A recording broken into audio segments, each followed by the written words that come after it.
వృక్షో రక్షే రక్షిత.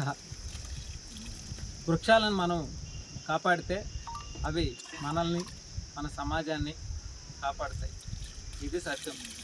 మన పెద్దవాళ్ళు మనకిచ్చినటువంటి ఒక మంచి ఆలోచన. ప్రతి ఒక్కరూ కూడా పర్యావరణ పరిరక్షణలో భాగంగా ఏదైతే కూటమి ప్రభుత్వం, మా అధినేత డిప్యూటీ సీఎం పవన్ కళ్యాణ్ గారు ఇచ్చిన సూచనల మేరకు ప్రతి గ్రామంలో కూడా, ప్రతి కుటుంబంలో కూడా 4 మొక్కలకి తగ్గకుండా నాటి ఆ మొక్కలు నాటడం వల్ల అవి మనల్ని కాపాడుతాయి.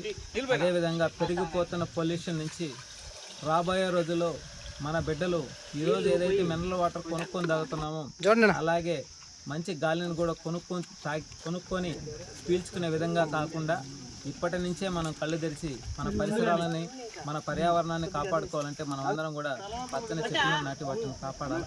అందులో భాగంగా ఇదే సర్వేపల్లి నియోజకవర్గంలో మా నాన్నగారు బొబ్బేపల్లి రమణయ్య ఏదైతే మన కూటమి శాసనసభ్యులు సోమిరెడ్డి చంద్రమోహన్ రెడ్డి గారి పిలుపు మేరకు, కూటమి ముఖ్యమంత్రి డిప్యూటీ సీఎం పిలుపు మేరకు ప్రతి కుటుంబం కూడా 2 మొక్కలు నాటాలనేటువంటి ఒక సంకల్పాన్ని ఆదేశించడం జరిగింది. అందులో భాగంగా మా నాన్నగారు 20 మొక్కలను నాటి వాటిని సంరక్షించి వాటిని పెంచుతాననేటువంటి ఒక ఆలోచనతో ఈ యొక్క మొక్కలను నాటాలని చెప్పడంతో ఈరోజు సర్వేపల్లి నియోజకవర్గంలో సర్వేపల్లి గ్రామ పంచాయతీ పరిధిలో మా ఇంటి నుంచే ఈ యొక్క మొక్కలు నాటే కార్యక్రమాన్ని కొనసాగించడం జరిగింది.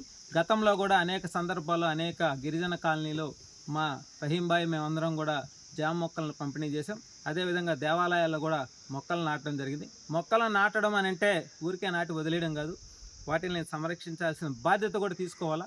అందులో భాగంగా ప్రభుత్వ కార్యాలయాలు కావచ్చు, హాస్పిటల్స్ కావచ్చు, దేవాలయాలు కావచ్చు, మసీదులు కావచ్చు, చర్చిలు కావచ్చు, కుల మత వర్గ భేదాలు లేకుండా ప్రతి ఒక్కరు కూడా సమానంగా ప్రతి కుటుంబంలో కూడా వాళ్ళ బిడ్డలతో పాటు 4 మొక్కలను నాటితే రాబోయే రోజుల్లో మనం మంచి గాలి కోసం మనం కొనుక్కోవాల్సినంత అవసరం లేదు. కాబట్టి ప్రతి ఒక్కరూ ఇదొక సంకల్ప దీక్షలాగా మొక్కలను నాటుతారని చెప్పి మనస్ఫూర్తిగా తెలియజేస్తా ఉన్నాం.